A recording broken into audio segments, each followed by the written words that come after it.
Hello, and welcome to a breakdown of the Mandalorian and Grogu trailer. We just got it. We've been waiting for this for a long time, and this is a big trailer. This is the biggest trailer we've gotten for Star Wars since, I want to say, The Force Awakens, because Star Wars was back. And this is another resurgence thing, where we're getting our first Star Wars movie in a long time. So, this trailer is awesome. So yeah, we're going to break it down because this is the way. This is how we do effortless entertainment. So, starting off with the opening shot in the trailer, we see the Razor Crest return. It's probably a different ship because, as you know, Moff Gideon, blew up the last one, unfortunately. But the new version seems to be pretty much the same design, probably a few upgrades. The Rebels are probably going to give Mando a new ship and some new stuff. But yeah, the Razor Crest looks pretty much the same, except there's noticeable yellow markings on the top. There's one in the middle above the cockpit and two on the side by the wings. Not the wings, but the engines. If I had to guess, the yellow markings are to be like, hey, I'm on the good guys team right now. I'm not some random ship flying around.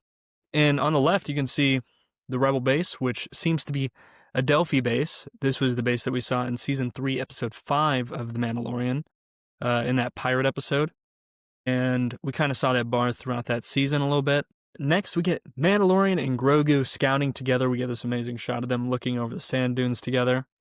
It shows them looking at Imperial base. I think it's two different shots because Grogu's looking through like a one-eyed, telescope thing, while the actual shot of the Imperial base looks like binoculars. So I think it's two different shots cut together.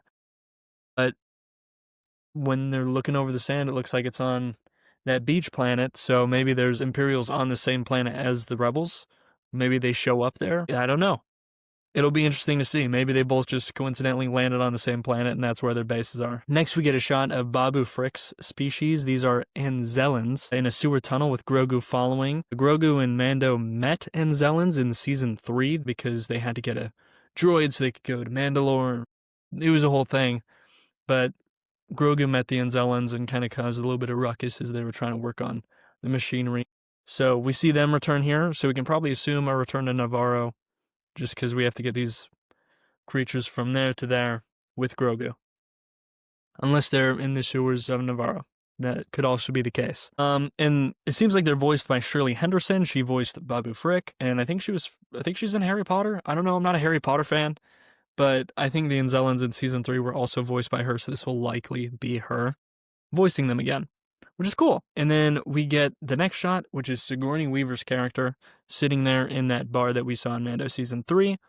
And she is a new character, General Ayra Voss.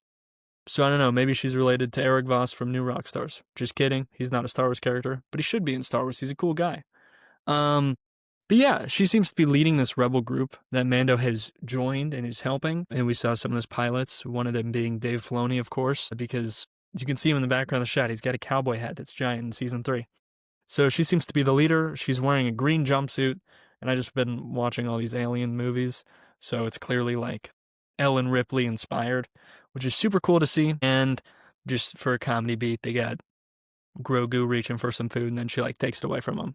So probably they haven't accepted the offer all the way when she's doing that. Moving on to our next shot, we get a water reflection shot with a foot stepping in it. There's Arabesh signs, the Star Wars language, reflecting in the water. So if I had to guess, it could be Coruscant, because we've been seeing a lot of Coruscant. We saw it in Mando Season 3, so that's connected to this.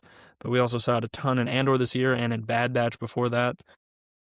And I think in Book of Boba Fett and flashbacks and stuff. So there's been a lot of Coruscant lately. It wouldn't surprise me if we're on Coruscant again. It could also be Dayu, that was in the Obi-Wan Kenobi show, had the same kind of signs. Or Nar Shaddaa, which is in Legends. I don't think we've seen live action yet. Next, we get a bar fight with Mando, which is so cool to see because that's, of course, how we were introduced to him back in 2019. It's a great way to reintroduce him. So he's still getting in fights in bars with random people. So at the end of the scene, we see Grogu jump onto Mando's back. He started doing this in the Book of Boba Fett when he was training with Luke Skywalker.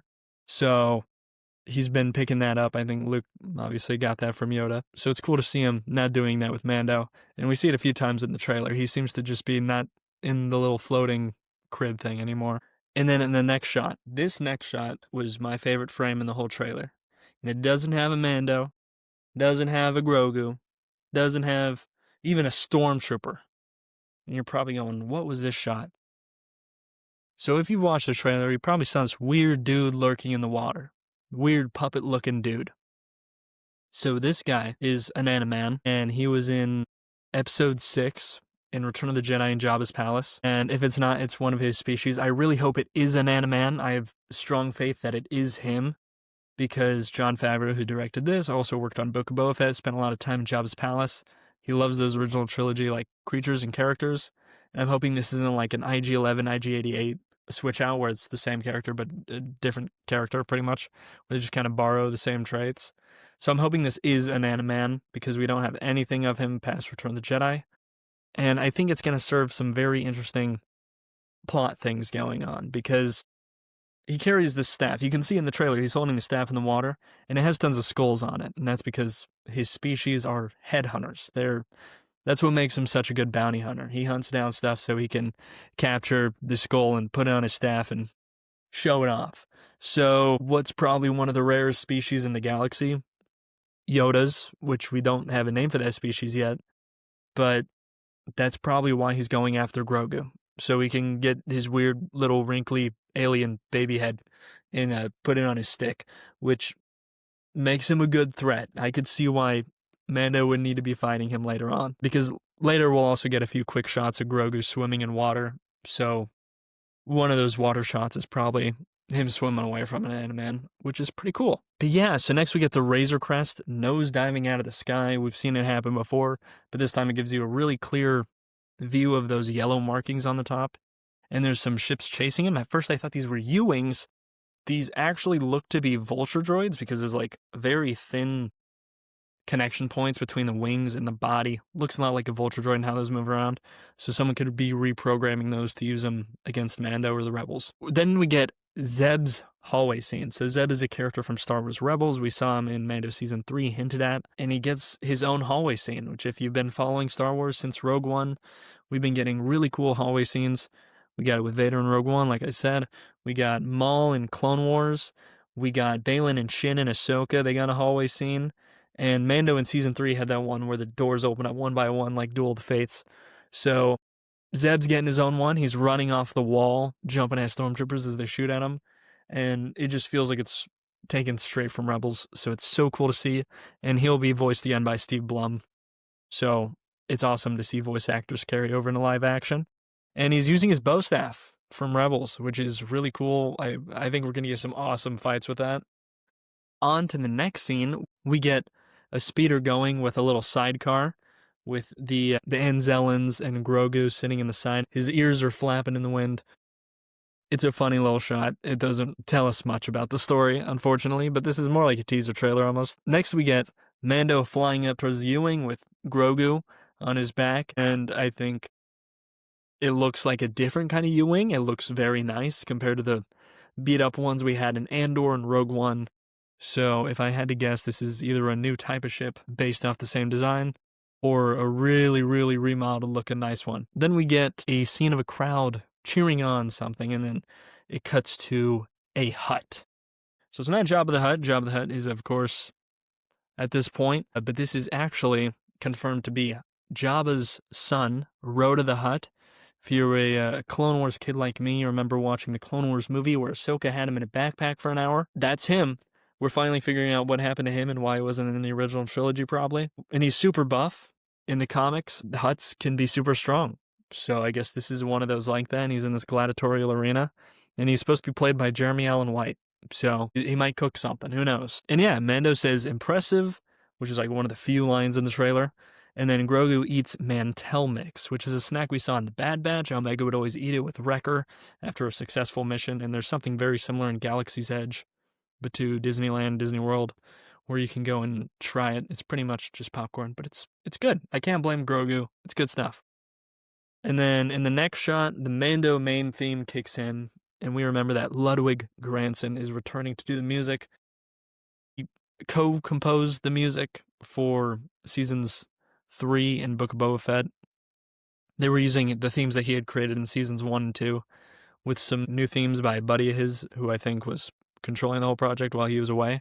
He worked on some small projects like Black Panther 2 and Oppenheimer. Don't know if you heard him, but that's why he was busy. And then there is a Hutt clan symbol on the wall. So this is probably an entrance to the gladiatorial arena, or Rhoda's like private room area where like the gladiators would wait to fight. And Mando's fighting these two huge droids, which look super cool. And he doesn't just use his pistol. We've had like Pistol Mando for a while, but he actually has a brand new Amban rifle, just like we had in season 1 and most of season 2 of The Mandalorian.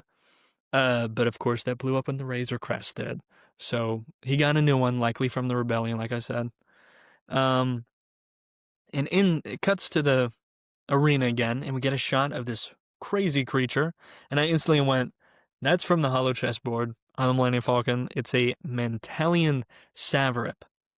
That's the name of it. It looks cool. I don't think we've ever seen one actually moving that's not a hologram. And it's from Ord Mantell. So if we have Mantell mix and we have this creature from Ord Mantell, this whole arena thing is probably taking place on Ord Mantell.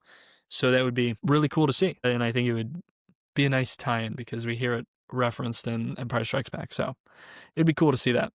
Anyway, on our last few shots, we get Mando flying out of the main control center of an AT-AT, and he's got Grogu with him. And once you cut to the outside, you can see that this doesn't look to be our Empire Strikes Back AT-ATs. This actually looks like the ones that we got in Rebels and Fallen Order. It has like the rounded cannons on the side, and a little bit of a different viewport. So, I don't know. Do with that knowledge what you will. It's pretty much an AT-AT. It's just a little bit different. And then once he gets out, you notice there's 2 more walkers left standing. He doesn't seem bothered with them, so maybe he was going after a specific person in there, taking them out, and then flying up. And when he's flying up, it's probably going to the U-Wing scene, because he's got Grogu. He's flying away. Probably getting picked up by that U-Wing, going back to base or whatever. And then we get the logo reveal. So they've changed the logo a few times, but we get the final logo reveal. It looks very Western, very, very cool. I do like this final design for the logo. And the music is just amazing. And that's pretty much it. We get the release date for next year. And then that's pretty much it for the trailer. Like I said, I'm surprised this wasn't called a teaser trailer because there's barely any words. You don't get much of the story out of it. But I think we'll get that with the second trailer. But this is a good start. And while that is it for the trailer, they did release the poster. And there's this one frame, like this one corner of the poster. The rest of it is all just characters we've seen already. But one of them is Mando fighting this giant snake thing, or looking up at this giant snake thing. And it looks to be a Dagobah python, which I had to look up snakes in Star Wars and see if this was really it. It looks to be that creature. So it's either the Hutts have these very extravagant creatures from Dagobah and these random planets. Dagobah is a pretty niche planet, or Grogu might have to go to Dagobah and go in a spooky cave and get a vision of him turning into Moff Gideon or turning evil. Probably not turning into Moff Gideon. I was just joking because the vision of Luke turning into Vader. But maybe he'll get some dark side vision of the future or something. So it'd be cool to see. But yeah. So if you made it this far, like and subscribe. Tell me if you want more Mandalorian and Grogu coverage, Star Wars coverage. If you're a Marvel fan, our whole page is pretty much mainly Marvel stuff, so you can go and check that stuff out. But I would definitely do more Star Wars. I mean, look at this room. I would definitely do more Star Wars stuff if you guys wanted me to. But yeah, so as always, this has been Effortless Entertainment. See you guys.